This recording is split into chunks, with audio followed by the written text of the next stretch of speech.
The Boston Bruins are fighting for first place. The Philadelphia Flyers are battling for a playoff spot. And the Chicago Blackhawks are high on the progress of Connor Bedard. We've got all that and more on today's Locked On NHL podcast. You're Locked On NHL, your daily podcast on the National Hockey League.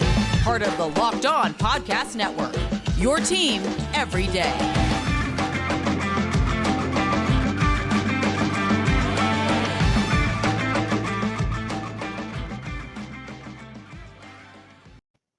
And welcome, everybody, to the Monday edition of the Locked On NHL podcast, part of the Locked On Podcast Network, your team every day. I want to thank everyone who makes Locked On NHL your first listen of the day. Don't forget to subscribe on YouTube or wherever you get your podcasts so you can get new episodes as soon as they drop. Today's episode is brought to you by Sleeper. Download the Sleeper app and use promo code LOCKEDONNHL to get up to a $100 match on your first deposit. Terms and conditions apply. See Sleeper's terms of use for details. It is great to welcome back to the show the host of Locked On Boston Bruins, Ian McLaren. And Ian, really intense time for the Bruins right now, fighting for first place in the division, fighting for the President's Trophy. But yet they're struggling a little bit as of late with consistency. What's been different recently than what's been going on most of the season? I think, the Bruins got off to a fantastic start to the season, and that really propelled them into first place. I think they started like 14-1-3 or something like that prior to Thanksgiving, and they had a fairly easy schedule to begin the year, which really set them up for success. So they have been, sitting at or near the top of the Atlantic Division for most of the season. But now we're seeing them play against teams that are fighting for their playoff lives or fighting for playoff positioning. And we're seeing the Bruins have to step up and match that level of intensity. And that's, a little bit what they've been struggling with. They're also, first in the NHL in terms of shootout and overtime losses. So really closing games out has been a struggle for them all season long. They've done a good job of that recently, and most recently on Saturday when they played the Capitals and had a 4-minute power play that they successfully killed off in overtime before winning in the shootout.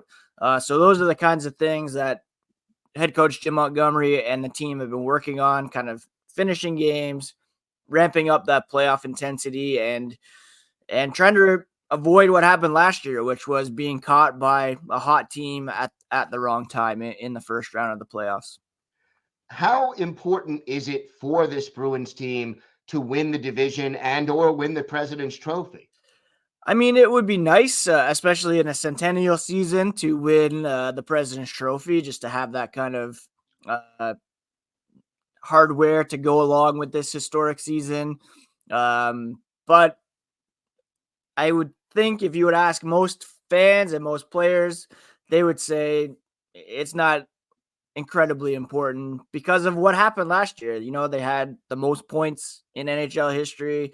They ran away with the President's Trophy, and within a couple weeks, their season was done because they weren't able to finish out the Florida Panthers in the first round.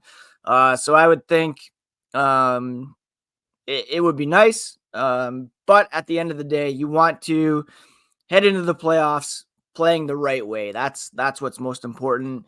We've seen time and time again, no matter who you're matched up against, it could be the most favorable matchup in the playoffs. Anything can happen once those 16 teams started. It's just completely different hockey, a completely different season. And for me, what's most important is that they're playing the right way and that they're set up to succeed. Not to diminish from the President's Trophy. It's a significant award. It's, it's kept on the record books and things like that. But we saw what happened last year. It would be a nice bonus, but most fans are more concerned about what happens beyond game 82. That's just the reality of pro sports. That's what means most is playoff success. And so winning the Atlantic probably means the difference between playing the Toronto Maple Leafs in round one, but you could still end up playing the Tampa Bay Lightning in round one as well as a wild card team. So first overall would be nice to play, say, those Washington Capitals if they're able to squeak in. But again, it doesn't guarantee anything. So I wouldn't say it's incredibly important to finish first overall or first in the division at least. How much is the specter of that early playoff exit from a year ago hanging over this team right now? I mean, for me personally, it wasn't as devastating or disappointing as losing Game 7 in the Stanley Cup Final on home ice back in 2019. That, even if you get beyond the first round, there's no guarantee that you're going to get past the second or even to the Stanley Cup Final. To be that close 5 years ago and to not have that Stanley Cup, that really stung. But it has hung over this team all year long in the sense, what I was discussing earlier, that failure to close out. They were, Brad Marchand could have won Game 5 against the Panthers with a breakaway.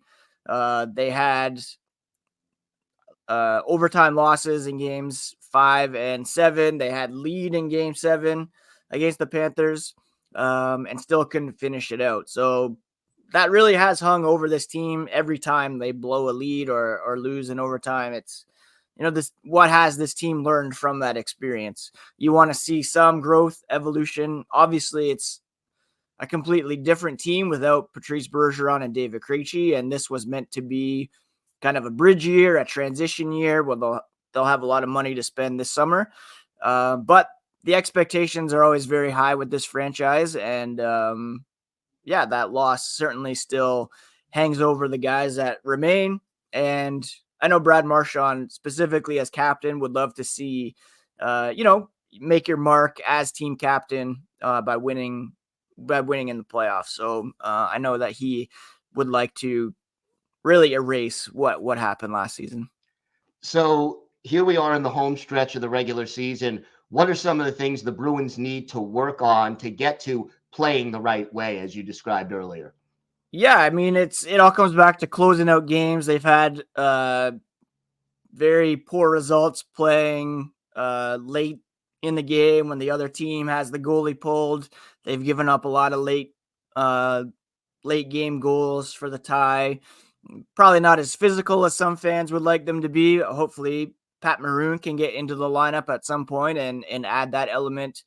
And just really having that killer instinct and not coasting at all, but just keeping the foot on the gas until the final buzzer goes. It's really cliche, but that's really what this team needs, just to erase that kind of, everything's good, we can just coast until the playoffs. Really, no, the playoff mentality in the NHL begins. It's already begun. You can see it night in and night out around the NHL right now.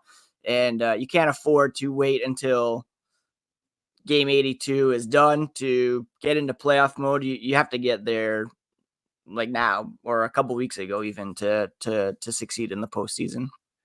David Pastrnak having such a great year, close to 50 goals, but not quite there. Do you think he makes it? And what will it take? Yeah, I mean, on any given night, he's a guy that could score 1, 2, 3 goals. So I think he's on pace right now for 49 goals if he's able to play. But what's impressed me with him is that he's already set a career high in assists, which it might be more important for the Bruins. Again, having lost those top two centers, he's developed into not just an elite goal scorer, but an elite play driver, and he can facilitate scoring from some other guys as well.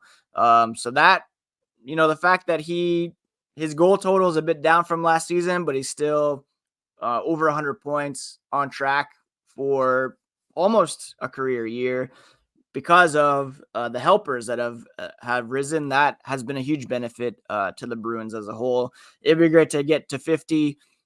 He's, on track to become one of, if not the top goal scorer in Boston Bruins history, if he remains with the team for his whole career. So every one of those milestones just cements his claim as one of the best scorers in team history for sure.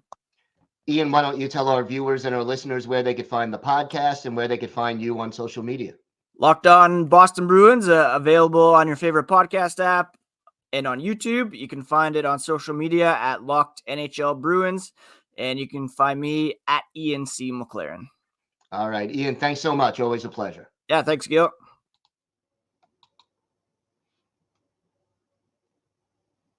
Today's episode is brought to you by Sleeper. Regardless of where your favorite team is in the standings, I want to remind you that you could win big playing daily fantasy hockey on Sleeper, the official daily fantasy app of the Locked On NHL Network.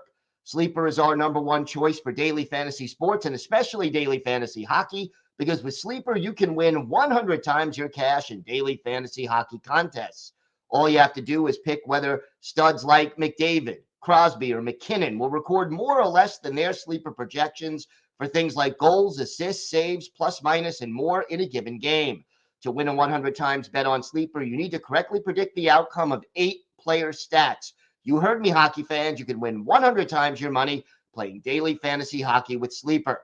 Use promo code LOCKEDONNHL. You'll get up to a $100 match on your first deposit. Terms and conditions apply. That's code LOCKEDONNHL. See Sleeper's terms of use for details and locational availability. It is my pleasure to welcome to the show my usual Friday co-host and, of course, a co-host of Locked On Flyers, Rachel Donner. And Rachel, good to have you here on a Monday for a change. And Yep. Flyers struggling as of late, 4 losses in a row. It seems like they're one of several teams in the East who are stumbling while trying to get one of these last playoff spots nailed down. What has been missing in the Flyers' play lately that was there earlier in the season? Well, I think that the issue is that they're tired. And John Tortorella said as much post-game after that awful loss to the Blackhawks on Saturday. And this is something that Russ and I over at Locked On Flyers have talked about all season long, that what John Tortorella has accomplished here is very, very good in terms of this team overachieving. And they're a good structured team, and generally, even when they lose, they play well. And I would say that's been the case for most of the season. They haven't had nearly as many clunkers as they've had all since last year.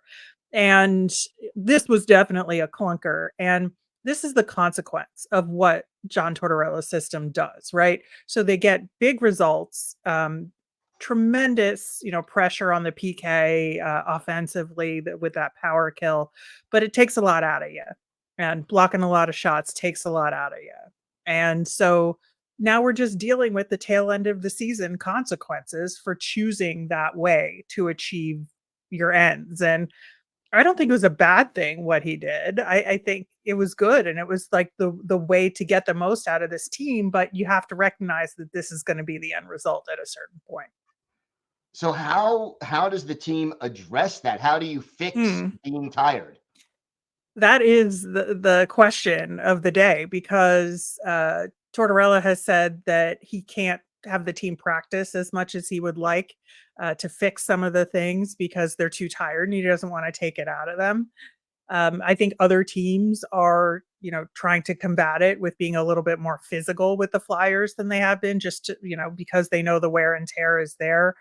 And I think the solution is to play fresh legs, like play some of the younger guys on the team. Now, they just got Nick Seeler back into the lineup, so one of those younger guys had to sit on the blue line side of things. They made the choice to sit one of the younger guys in Ollie Lixel and put Dennis Gurianov, who is younger but nowhere near as talented as Lixel. So, some choices are being made in what I think is an effort to get some people with more experience in the lineup to get those wins, but they're tired. So I think that's part of the solution here, is just consistently playing all the younger guys.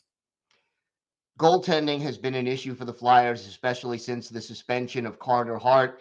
And yet on Friday, a big move, literally and figuratively, Ivan Fedotov, 6'8", goaltender, signed, coming over from Russia. What impact do you think he may have? And, talk to me a little bit about the timing of this because, Right. is he ready to step in during the stretch run here? Well, those are all excellent questions because I think, we talked about who Ivan Fedotov is and what he brings a little bit on the Friday show of Locked On NHL if you haven't heard that yet. But we all know he's a talented goaltender, right? But there is an adjustment period, and the timing just has to do with the end of his KHL season. And you just bring him over because he's available. They were going to let him out. Like, just do it, right? So I don't really question that. The question is, why make him the official backup goalie in the Flyers organization with 0 games of NHL experience under his belt, having to make an adjustment? And I said this on the Monday show for Locked On Flyers. With him as the backup, there's no way you're pulling Sam Ersson from that game to get a momentum shift, right? So you have him in the backup position, but unless there was an injury, there was no way he was going in that game. And I would surmise that that is going to be the case against the Islanders on today, and that he won't get a game in until next weekend. So to get enough practice sessions in with these guys and to learn how to play and communicate with the blue liners in front of him. So it is a huge risk. But I on the other side of things, as I've said, this is a season that the Flyers are playing with house money on. So if you're going to take risks, do it this season.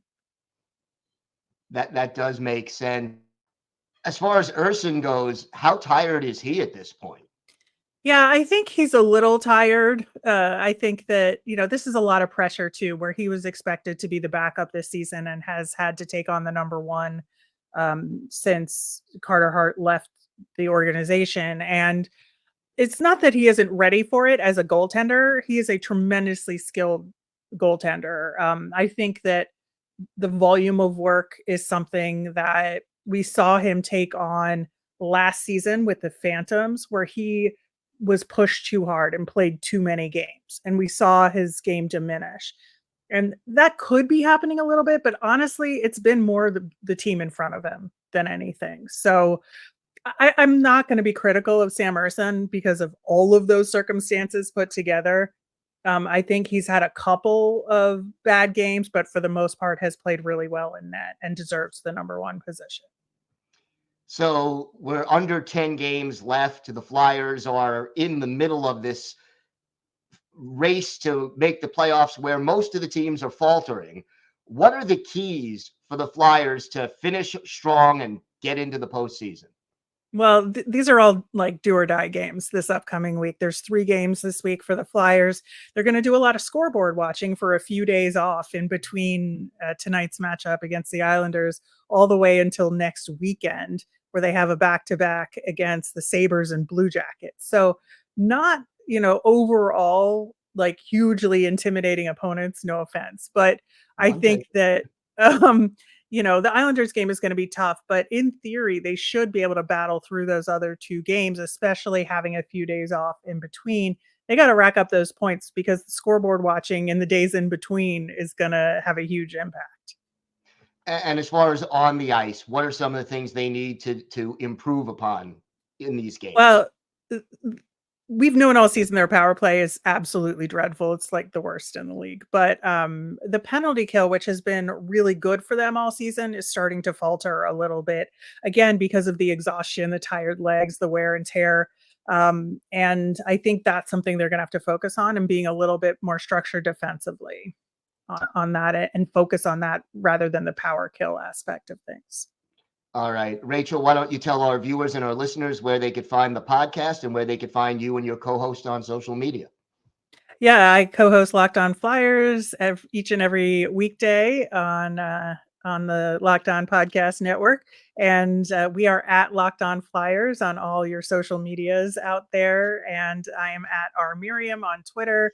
My co-host Russ Cohen is at Sportsology pretty much everywhere as well. All right, Rachel, thanks so much. And looking forward to seeing you again on Friday. Yeah, and tonight. And tonight.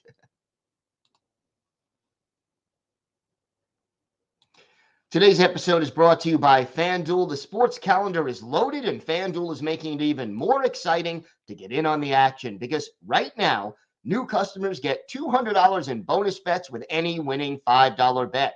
That's $200 you can use to bet on the tourney, MLB, NBA, NHL, and so much more. And hockey fans, check out all the odds and prop bets for your favorite team and players on the FanDuel app. Just visit FanDuel.com/lockedon and make your first bet a big win. That's FanDuel.com/lockedon. It's FanDuel, America's #1 sports book.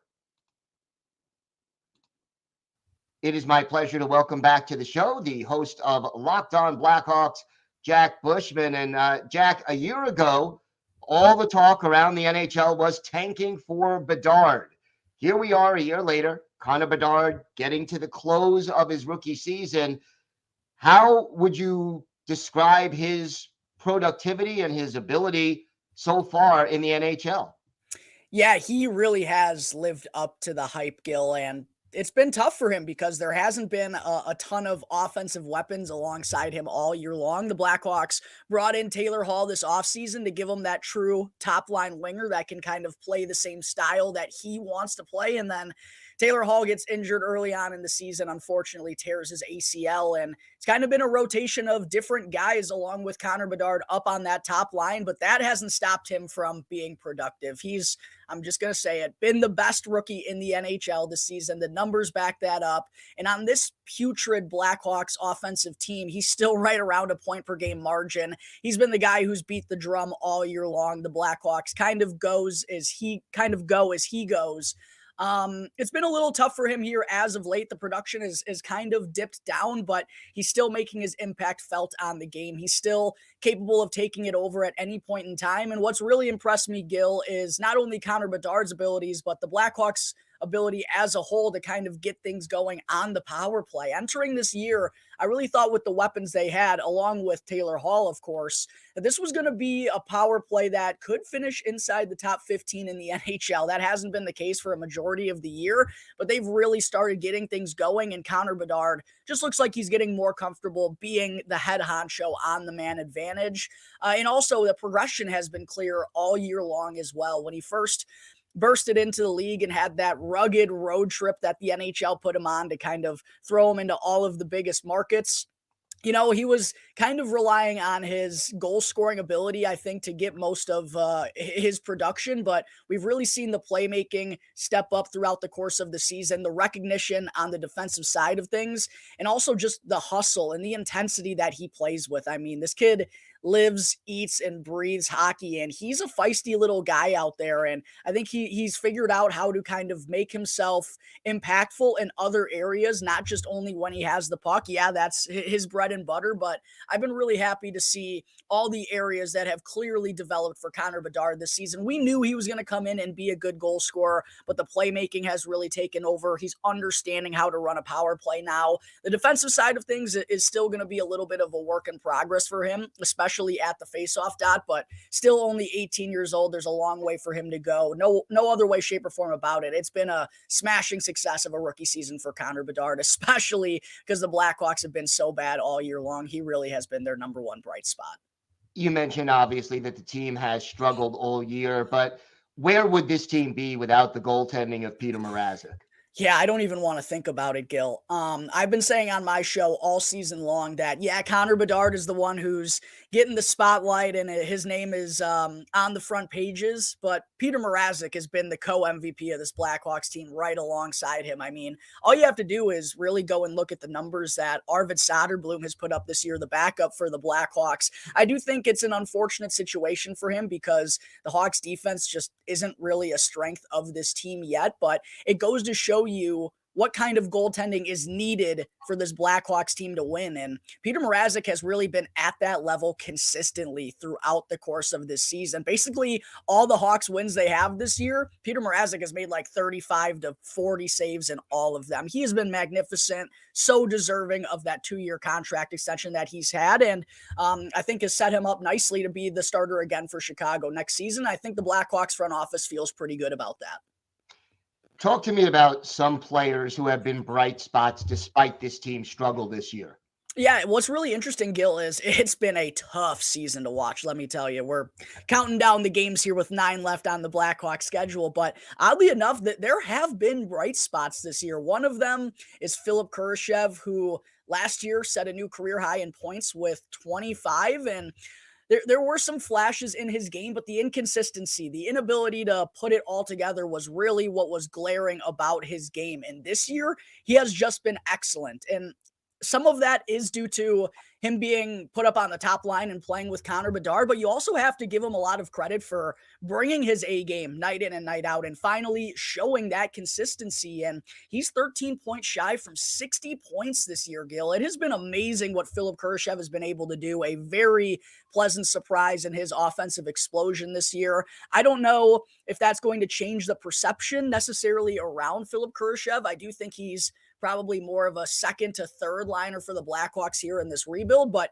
he's shown more offensive upside than I think anyone had anticipated this season. His chemistry with Bedard has been excellent, but he's also putting it all together. A lot of speed through transition. He's looked like a more dynamic offensive weapon. He's scoring more goals than ever. He's got 15 this year, and he just seems to be more confident in believing in that ability within himself and feeling like he is a top liner on this Blackhawks team and should be playing with Connor Bedard. So Philip Kurashev has been excellent. And then Alex Vlasic is the other one that I got to shout out.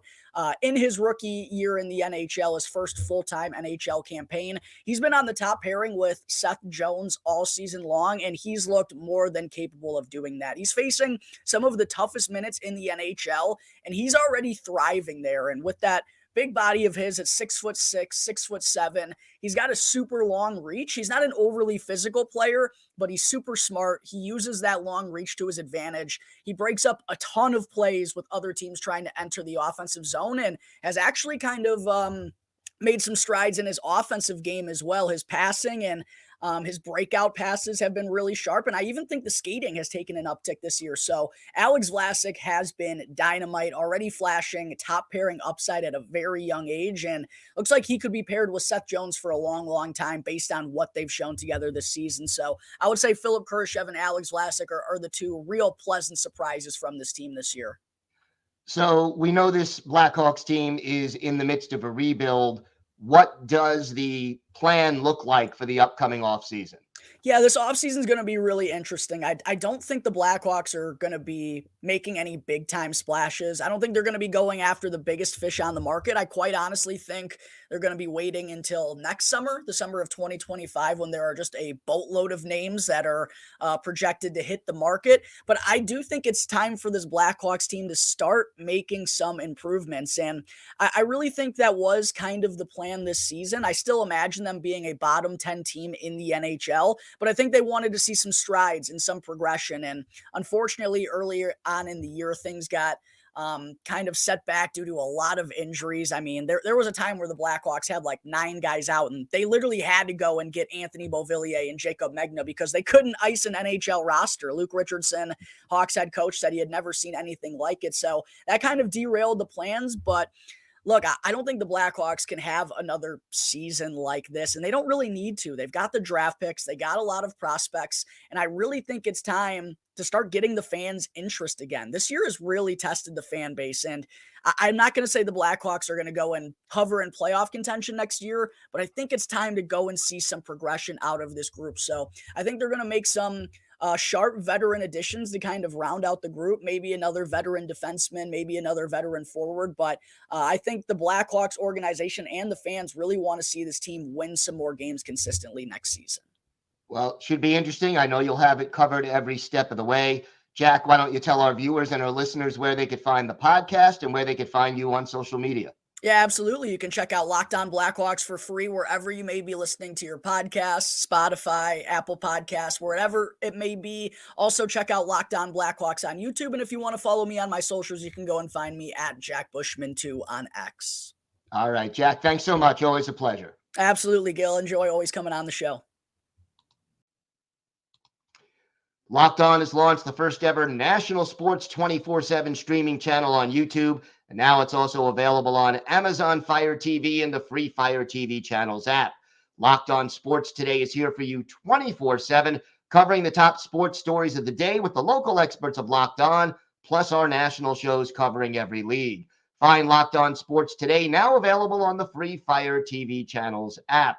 I want to thank my guests, Ian McLaren of Locked On Bruins, Rachel Donner of Locked On Flyers, and Jack Bushman of Locked On Blackhawks for joining me today.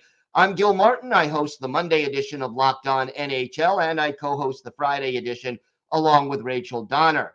I want to thank everyone who makes Locked On NHL your first listen every day. We are here every weekday, Monday through Friday, bringing you the biggest stories from around the league. And right now, as the season winds down and the playoffs are rapidly approaching, lots happening around the league. So join us every weekday to keep on top of all that. Have a great day, everybody. And thanks so much for listening to and watching the Locked On NHL podcast.